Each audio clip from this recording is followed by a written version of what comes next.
Suppose you were asked to lead a group, and that group has, pick a number, 100 people.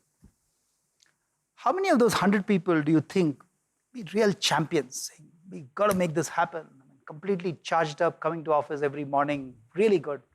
How many people do you think out of the 100 are like that? The statistic globally shows 3. That out of every 100, there are just 3 champions who are really self-motivated, energized, etc., etc. What are the other 97? Let's go a little granular on that one. So beyond the champions, there are the followers or the loyalists. What do the loyalists do? It's good to have loyalists, right? What's wrong with loyalists? The problem with loyalists, which I'm sure you realize, is that a loyalist will follow you as long as your stars seem to be bright. The minute as a leader people say, oh, this guy may be out in a couple of years, they'll switch. So if you're a leader and all you want is loyalists or even followers for that matter, believe me, it's a recipe for success. So below the loyalists, and the loyalists, theory shows that there are about 40% beyond that 3% who are loyalists. And below that, there's another 40% group, which adds up to 83%, who are what we call skeptics. Now, this is difficult to believe, but in fact, this is really what we try and practice. The people who ask the toughest questions, you're doing a seminar and the guy will raise his hand and say, but I don't agree with what you're saying, convince me. These are the most valuable people to have in organizations. A skeptic becoming a champion is more likely than a loyalist becoming a champion. So what's the bottom 17%? Remember I talked about champions, loyalists, skeptics, and what else do you have in organizations? No, it's actually blockers. People, like I remember when I took over as CEO of this company, we had come out of a different entity. It was a hardware company. Every chief executive who had come in had lasted between 1.5 to 2 years and then pushed off. So when I came in and the 450 people said, oh, this guy, okay, let's listen to what he says. I'm sure he'll also be gone in a year's time. So let's kind of put up with him for a year. That was the general feeling in my own organization. They didn't realize they're going to stuck with me for 15 years. Okay. So the blockers are the people who will just shut their eyes and say that, look, okay, let him say whatever, but I'm not going to follow. What do you do with blockers? Any thoughts? I was doing a top management program for one of the very large corporations in Asia. And I still remember and we kind of had this 2-day workshop and we agreed that this is the way forward, etc.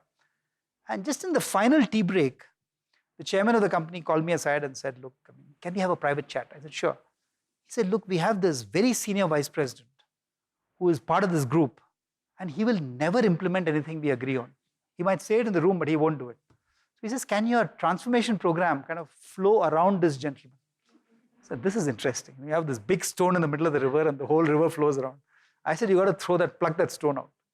If you're sure he's going to block, please don't have him there. And this is what, people like Michael Hammer, the great guru of re-engineering, used to say, that look, re-engineering is like a battle. You have to carry the wounded, but you have to shoot the dissenters. Now, shoot the dissenters is again a very strong word, but what we're really saying is, you've got to make sure that if you're making change happen in an organization, you get enough champions in place, be doubtful about the loyalists, and then make sure that the skeptics become champions, and then you figure out what you want to do with the blockers. Not easy. Okay, in large organizations, not easy to even deal with the blockers, but you have to be very conscious of that. So the point I was making was, so real leaders do not want followers. It sounds like a complicated one. Because when we find people who are building these little coteries around them saying, I love you, boss, there's something wrong somewhere. You create a context for self-discovery.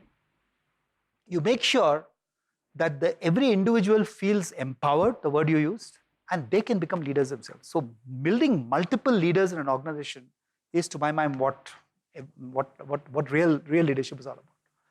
What else? See, in today's context, especially in our industry, all of us come with a certain background, as you said, a certain way of doing things. You can never expect to be the know-all of every technology, every capability. So in our industry, we are saying that look, whether it's the CEO or the COO, the vice president or whoever, each person will come with a certain skill. The ability to hire people, and this is a cliche, smarter than you, who have different skill sets, who can come in and complement everybody else, that's it. So in fact, the best analogy we have is what we call the conductor of the Philharmonic orchestras. The conductor is certainly not the best violin player than the drummer or anything like that, but can get the best out of everybody. And our belief is, and that's really what we try and get all our leaders to think about, that leadership is all about bringing in great talent and making sure that people can work together.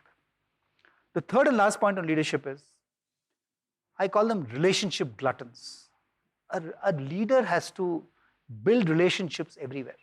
I mean, if you're not, and that's where the love thing comes in. If you're inherently a people hater, which is, by the way, true for 20% of the people in this world, they don't like to deal with people. You can't really be a leader.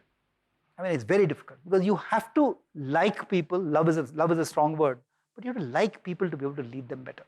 And I don't know, I mean, it may not be true for very mechanized manufacturing industry, but any services economy, if you look at insurance, you look at banking, look at retail, look at our industry, you have to be a relationship glutton. That's the only way it works.